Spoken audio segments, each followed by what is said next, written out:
Պարոն Սիմոնյան, դուք ինչպես եք մեկնաբանում Նիկոլ Փաշինյանի աղմկառույց գրառումներն ուղղված հայ առաքելական եկեղեցու հոգևորականներին, չեք կարծում, որ ամեն դեպքում կարմիր գծեր են հատվում։ Ես կարծում եմ, որ իմ կարծիքը շատ քիչ կտարբերվի նախկինում հնչած կարծիքներից, որ մենք չենք քննարկում իրականության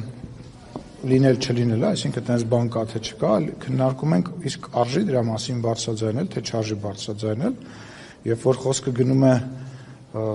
հարգանքի, երբ որ խոսքը գնում է հավատքի մասին, երբ որ խոսքը գնում է հոգու մասին, ես կարծում եմ մենք պետք է քննարկենք այդպես բան եղել է, թե չի եղել, այդպես բան կա թե չկա, ոչ թե քննարկենք դա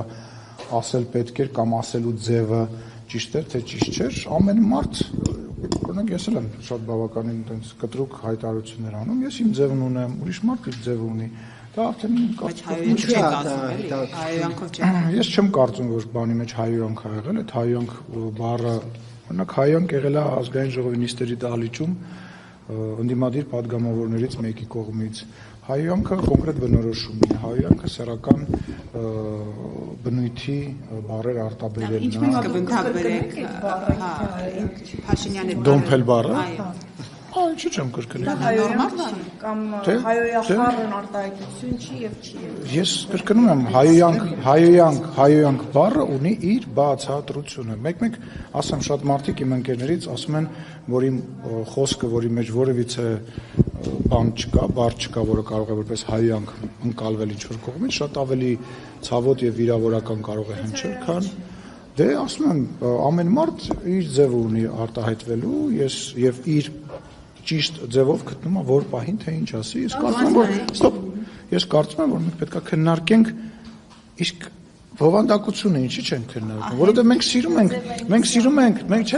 ենք, այսինքն մենք սիրում ենք ձևը քննարկել, այսինքն լավ ձևը քննարկեցինք, անցանք գնացինք, ձևը քննարկեցինք, ինչ որ մեկին դուր եկավ, ինչ որ մեկը չեմ հիշում ռեպորտաժներ փողոցում հարցում արեցին, ասես դե չէ, ես չեմ տեսել, ես իմ կարծիքը ասեցի, լավ անցանք դրա մեջ, դա ճաշակի խնդիր է, հա, բովանդակության հետ կապված դուք որպես լրատվամիջոցներ, ներողություն, դուք որպես լրատվամիջոցներ, արդեն որերորդ օրն է Հայաստանի Հանրապետության ղեկավարը հարցում է անում հրապարակային եւ ուզում եմ հասկանալ որևիցե մի լրատվամիջոց արդյոք փորձել է հասցեատիրոջից հետաքրքրվել իրենք այդ հարցի պատասխանը ունեն, թե այդ հարցի պատասխանը դες լռելու են եւ ձևանան բայց հարցն այն է, որ Նիկոլ Փաշինյանի որովհետեւ բացատրեմ թույլատրելի չի եւ դերավարության մեջ համաձայնությամբ նախ եւ առաջ հայ առաքելական եկեղեցին ունի հատուկ կարգավիճակ, դա մեկ։ Դե արդեն դարավ իրավական ինչ-որ բան։ Հետո Հայաստանի Հանրապետությունը որպես պետություն շատ առավելություններ է տալիս եւ վերջի վերջո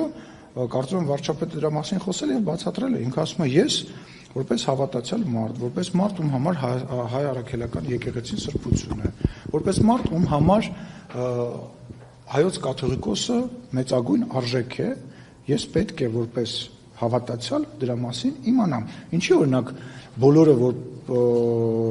իրենց իրավունքը կարող են վերապահել, օրինակ հետաքրքրվել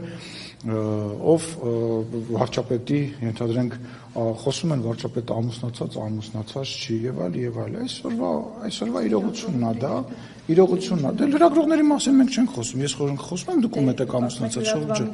չենք խոսում անձնական կյանքից որովհետեւ բացատրեմ չէ լրատվամիջոցներին պրետենզիա չկա Էջմիածնի այսպես 7 տարի մասնակցում է 7 տարի առաջ որովհետև տեղի ունենում են ինչի մասին ես բազմիցս ասել եմ անցնում են հակառակ կողմը անցնում է գծեր եւ երբ որ դու